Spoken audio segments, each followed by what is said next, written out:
Welcome to the Film Florida podcast. I'm John Lux, and I'm the Executive Director of Film Florida. Thanks for downloading this episode of the podcast. Today, our guest is Florida-based actor, writer, communications professional, and Film Florida member Thom Gossom Jr. Born in Birmingham, Alabama, he received his Bachelor of Arts in Communication from Auburn University, where he was the first African-American athlete in the Southeastern Conference to walk on, earn a full scholarship, and graduate. Thom defied the odds and became a 3-year starter for the Auburn football team. He is featured in the HBO special Breaking the Huddle about integration of Southern college football. Thom is the owner and president of communications firm Gurl Inc, and his career has spanned film, television, and the stage, with his credits including some of the biggest films and television series of the last 30 years. Before we talk to Thom, though, please remember to subscribe, rate, and review the Film Florida podcast. If you're not already a member of Film Florida, please consider joining at filmflorida.org. Finally, we still have our Film Florida merchandise page. Visit teespring.com/stores/Film Florida to purchase Film Florida t-shirts, sweatshirts, coffee mugs, and now protective masks as well.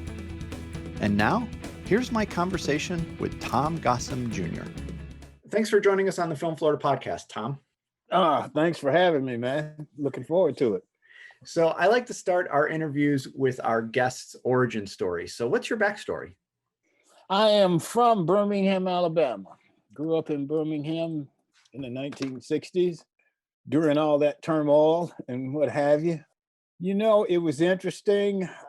My mom started me in libraries when I was very small. And I remember the first time she took me to, my mom was a big reader. And I remember the first time she took me to the library and they told me I could get, I don't know, like 9 books or something. And I said, wow, I can get 9? I said, yeah. And so I checked out those 9 books and I think I had 2 weeks, and about a week and a half, I'd read them all and took them back. And it was an adventure for me. So growing up, it was interesting. It's interesting that I ended up playing football because, man, growing up, we hated those games because we lived not too far from Legion Field. Okay. And I always say that white people just invaded our neighborhood on that day. And I mean, they were everywhere. It was like, where are all these people coming from? And of course, we didn't participate in the game. There was nothing there. So it was just one of those things that happened. And so it was very interesting. I remember the first time my dad and my uncle went to the Auburn, Alabama game that I was playing in. And it was like, God, we had come a long way in a very, very short time. So it was good. I grew up, we moved out by the airport in a little community called Roslyn Heights, and it was just great. It was wonderful. There were a lot of kids our age, different age groups of kids. Like my sister was 2 years younger. There was a group of kids for 2 years younger. My other sister was 7 years younger. There was a group of kids. So we all had just had a great time. It was good. And I went to Catholic school for 12 years. And I went to John Carroll High School, which is Catholic school there. I was with 9 other Black freshmen. We were the first Black freshmen to go to John Carroll. John Carroll was wonderful. It was awesome. I'm so grateful that I had that experience. I didn't want to go. My mom made me go. But I can say now that mother knew best. And it was wonderful. It was the beginning of integration in Birmingham, school integration. And John Carroll was determined to be out front in that role. And so I was involved in early athletics, not just at John Carroll, but at the other schools. Matter of fact, there were some schools that wouldn't allow us to play.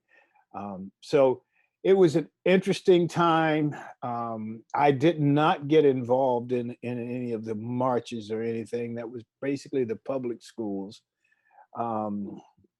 But my dad did, and we did with my dad in terms of where he worked in the plant. We had some marches. We had a march with a guy named Bill Terry, Bill Terry was probably 2-3 years older than me. And when he graduated high school, 13 months later, he went to Vietnam, and within a year, he was killed. And his family lived close to Elmwood Cemetery, which was the premier cemetery in Birmingham. And it was a white-only cemetery. I mean, when you look back on some of these things, it's like, well, who's going to care who's buried next to him, you know? Mm-hmm. But Bill left in his will when he went to Vietnam. I guess they had to write out their will, and he left that he wanted to be buried in Elmwood Cemetery. And they would not allow him to be buried there. And the priest at our church, Father Farrell and Father Roberts, led a march to the cemetery, and it was big news and all that. And so Bill is buried in the cemetery. And every time I go to Washington, D.C., I go to the wall and I look for his name. So we were involved in things, and I thought that I could be involved in civil rights through athletics. And that's how I ended up in the football thing. Speaking of football, you eventually found your way to Auburn University. Tell us about those years. Auburn was, it was the first time I'd ever been to public school, which was different. And I went to Auburn, and I've thought about this for many, many years. Why did I go to Auburn? I had decided when I was in the fourth grade, and I loved watching football. And in Birmingham at that time, there was one NFL game, and then there was the Bear Bryant show, which was University of Alabama, and the Suge Jordan show, which was Auburn, and that was it. And so I watched all of it because it was football.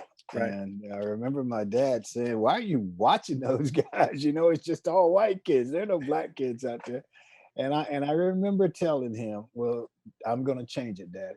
That was my goal. I was always attracted to athletes who were involved with the social platform, who were involved in civil rights, who wanted to make a difference, who recognized that maybe they could make a difference in society. And so that was the role that I wanted to play. I thought about the University of Alabama, but I went to Auburn, and I finally figured out the answer after all these years. Why did I go to Auburn? And quite simply, they needed me. I really felt and feel to this day that they needed me, that I could be a part of the transformation that was going to happen, and that I could be a part of it with Auburn. And so it took me a long time to figure that out. And it probably sounds egotistical, but I honestly, in my heart, believe that they needed me and that I was destined to go there. We had our ups and downs. My story is incredibly interesting from the standpoint of I left John Carroll with no scholarship offers of any kind. My last year in high school was not a good year because we changed coaches, and the new coach just didn't take to me. I'll put it that way. And he didn't promote any of us really. He was new. He decided that, you know, he didn't have much use for the seniors. I was going to be a senior that year, and you know, you only had 1 year with him, so he was looking out for the younger guys. And so I decided I would walk on to Auburn. Now I walked on to Auburn because there was some history there.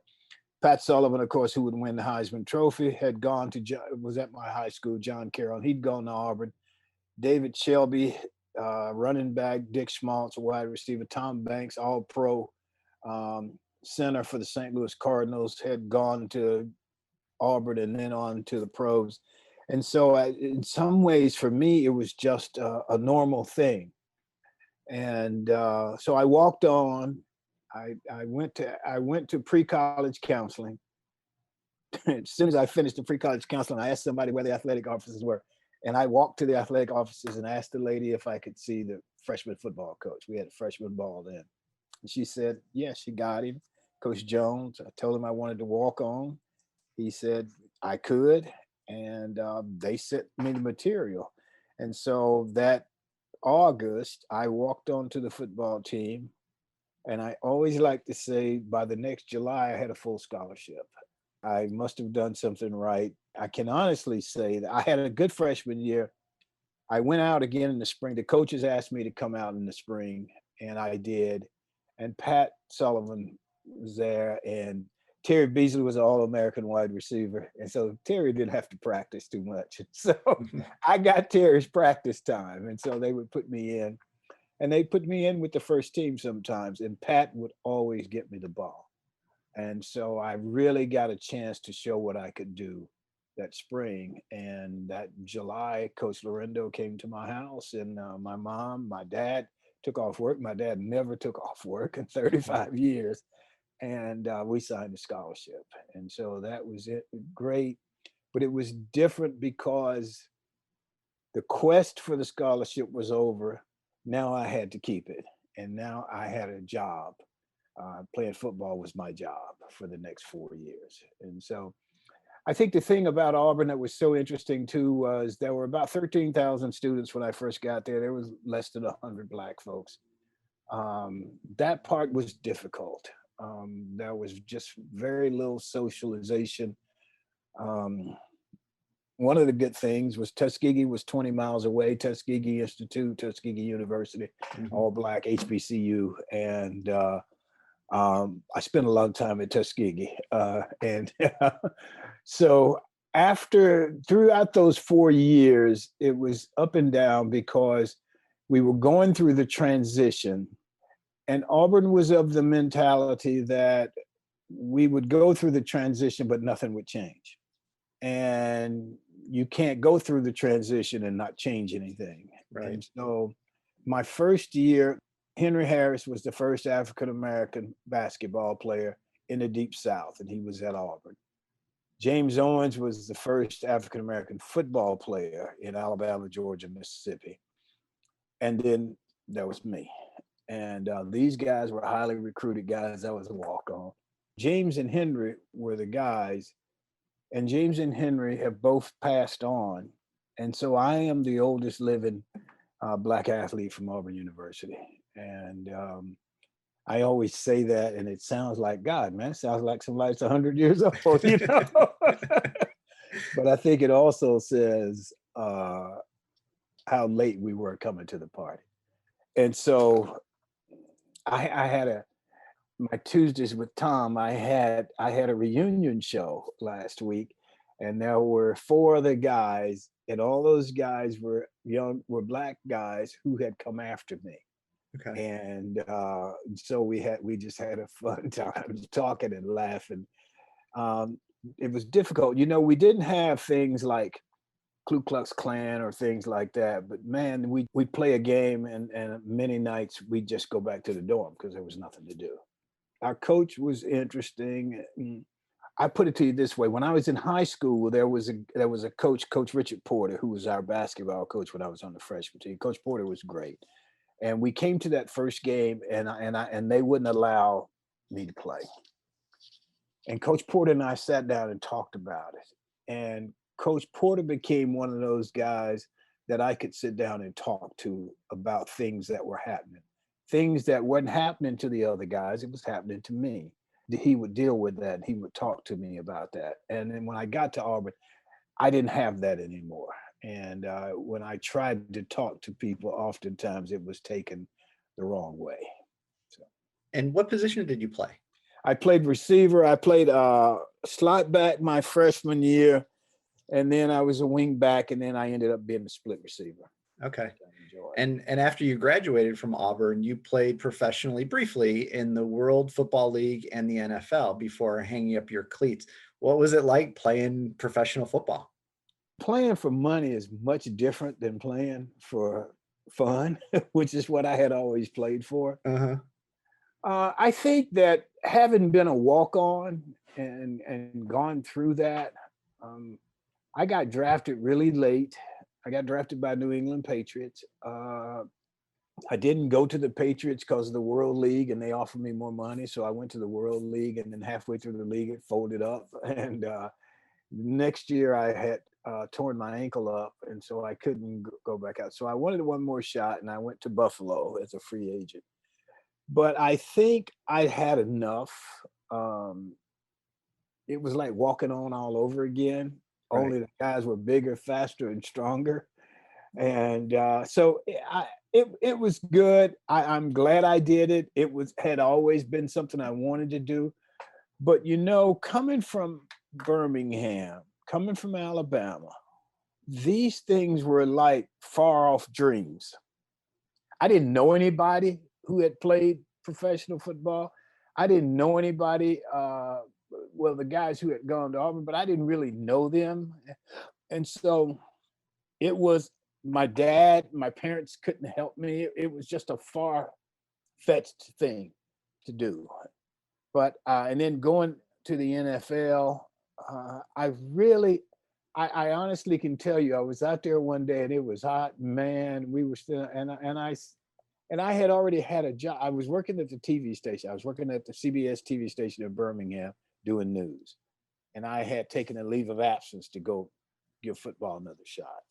And I was out there one day and I said to myself, what am I doing? I've done this already. And they kept me, I mean, it was 22 receivers for 4 jobs. And two of the guys were starters. One of the guys was drafted in the 2nd round. So that meant there were 19 of us for one job. Yeah. I won the one job. And they kept me there. Man, I thought that I made the last cut. I thought I'd made it. And then 2-3 days later, they cut me for a veteran. Yeah. They got off the waiver wire. And so they told me I could stay around and they may bring me back now, like they have the practice squad or what have you. Right. But I was ready to stop. Yeah. My dad and maybe some of my friends were more hurt about it than I was, but I was ready to go to the next step in life. Well, speaking of the next step, you had mentioned you had started working for the TV station, but at this point, you weren't involved in acting at all necessarily. So when did that enter your world and how did that happen? I was born around the advent of broadcast television. Okay. And so, that was big. And I was Sunday night, you had appointment television back then.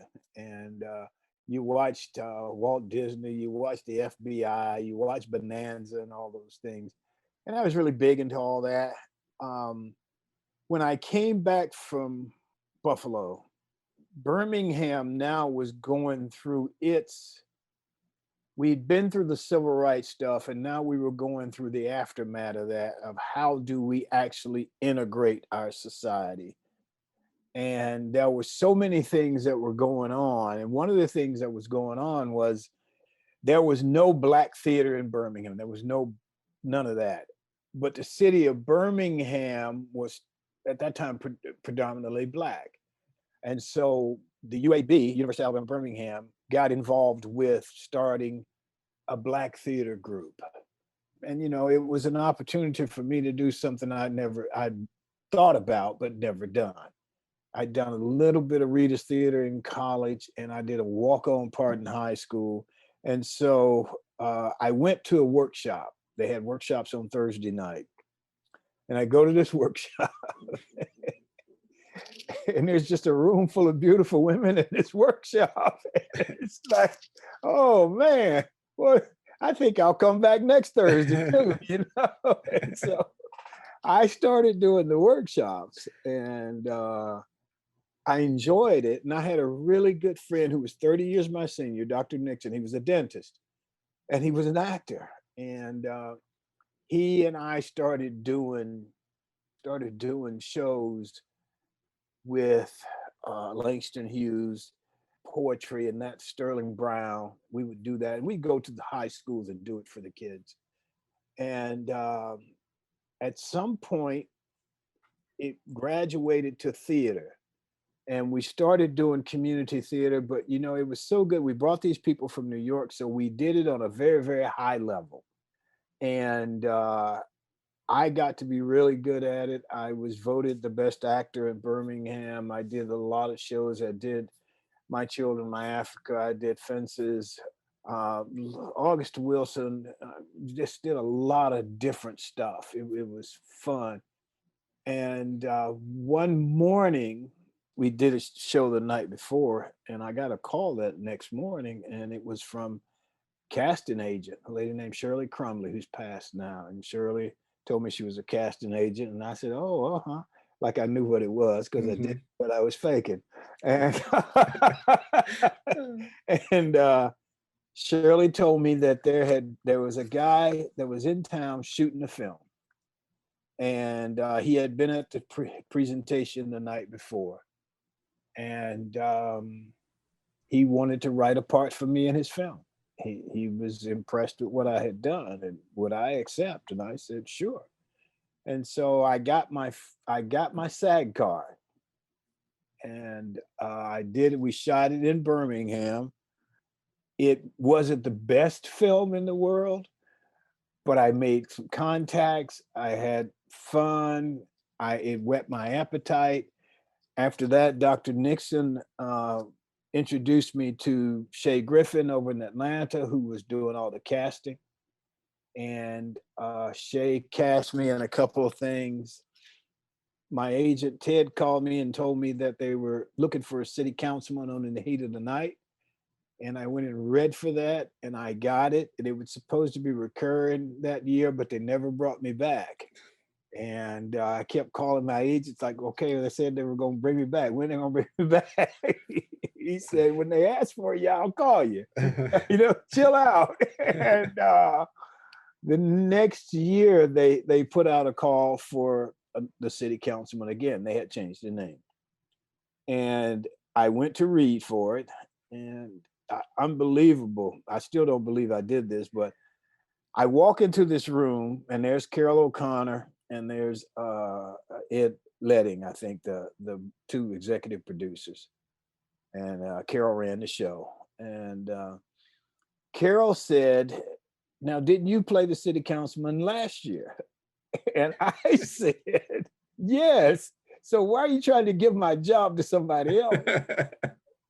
And he said, well, I won't give your job to somebody else. It's your job. And so I was on there for 6 years as a recurring character. And I learned, because I'd only been doing theater, and theater and film are so different. I learned television film acting from watching Carol and watching Howard Rollins and those people. And so it was awesome.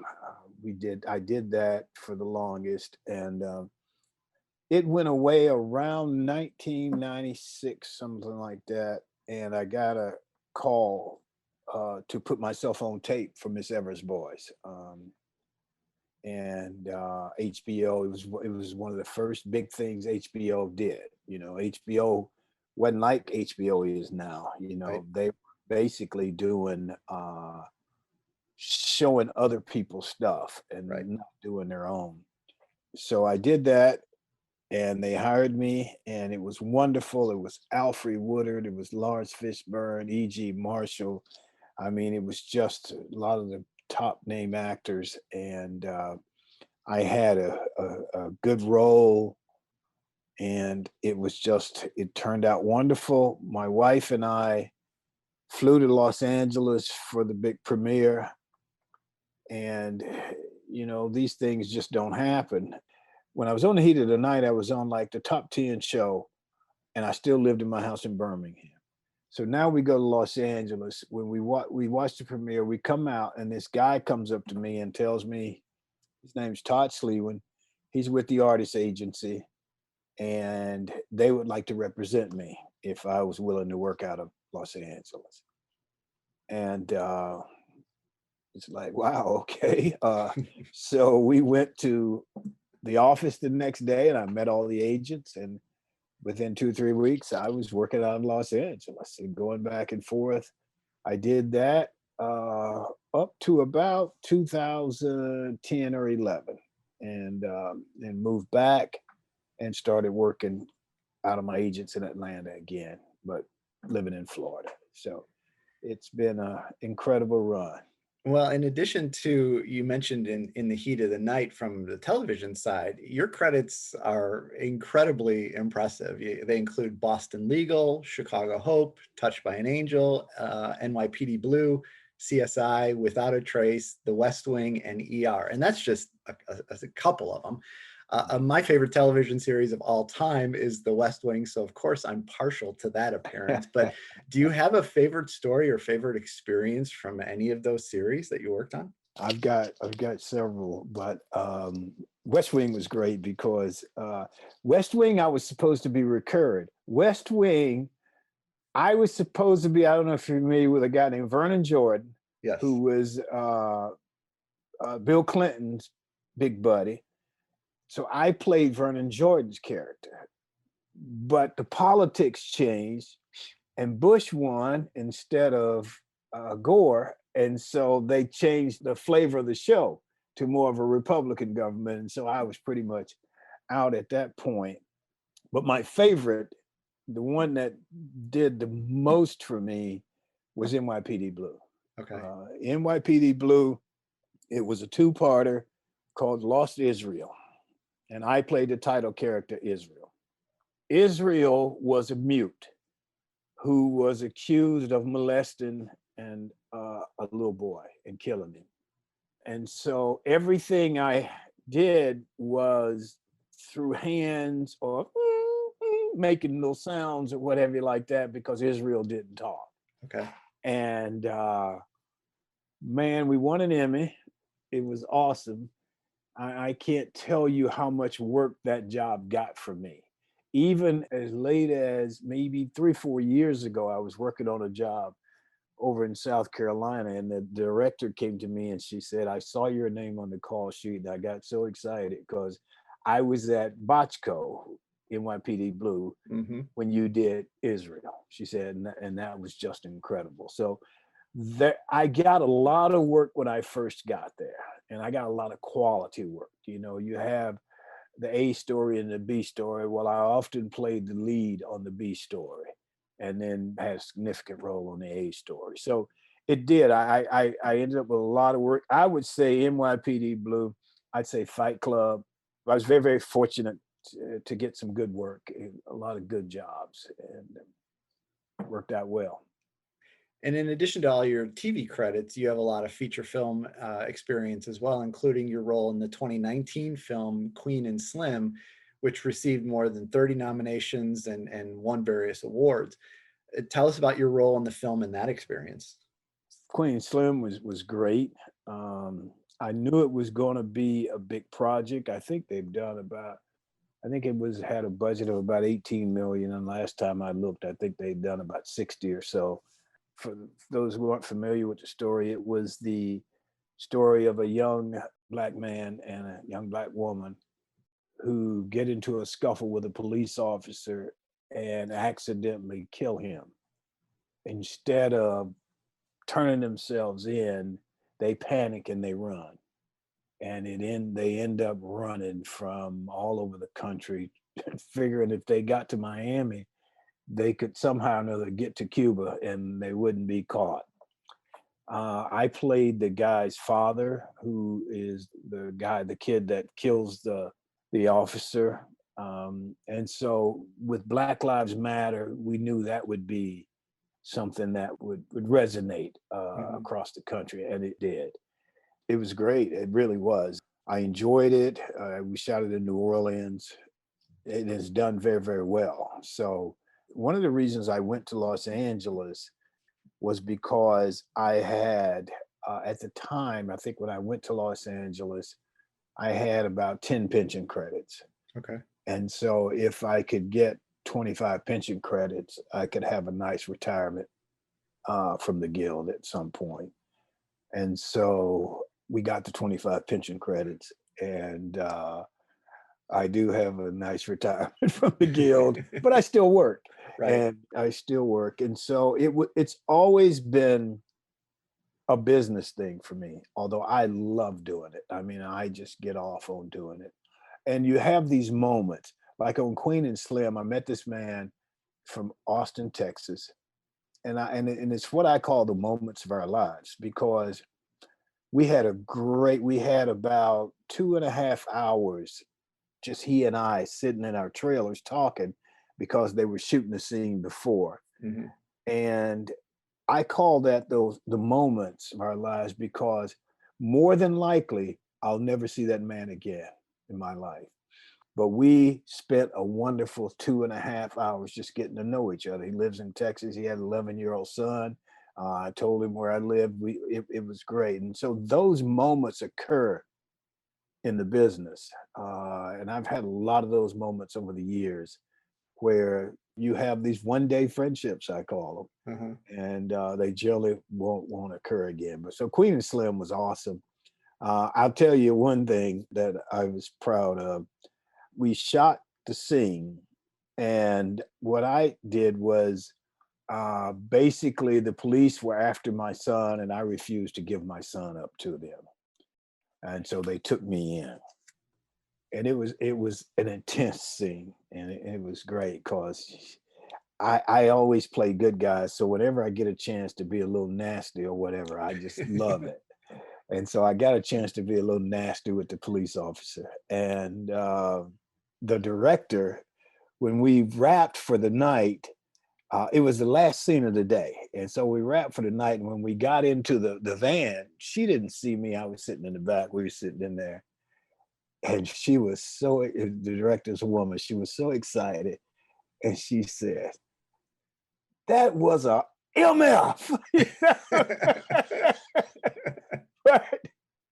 And she was talking about my performance. And so I felt so good that she thought it was an MF, and she didn't know I was sitting in the back of the van. So it was great. It was one of those things, one of those moments. And Thom, I mean, you said you're not done or anything, but you've had an amazing career. What do you attribute your success to? And I mean, if you're going to give advice to aspiring actors here in Florida, what do you say to them?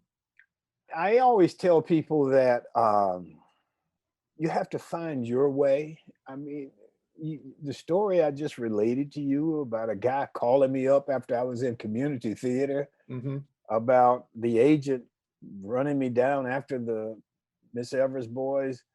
I think I always tell them you have to find your way. And there is no one way. There is no, if you do this, you'll get it. Yeah. I mean, I didn't come out of Yale Theater and go directly to Hollywood. When I got to Los Angeles, and nobody wants to do it this way, but when I did theater, I was 30 years old. When I got to Los Angeles, I was 45. And you don't go to Los Angeles at 45 to be an actor, unless you live there and you've retired from something else. So I think that I just tell them to have confidence in who they are and what they are and know what they want to do. I've just had an amazing amount of confidence in my life. I always believed in what I could do. And one of my good friends told me, I told him I was going to Los Angeles. He basically asked me if I was crazy. And, but I just had this amazing confidence that I could do it. And having worked with Carol, having worked with Howard, and then having worked with Alfred, who is probably the best actor I've ever worked with, and Lawrence, and they were all telling me you should be in Los Angeles. It's like, well, if the opportunity presents itself, why not give it a shot? And I did. And I'll go back to going to the library when I was in elementary school. At our little Catholic school, Our Lady of Fatima, we had a little library.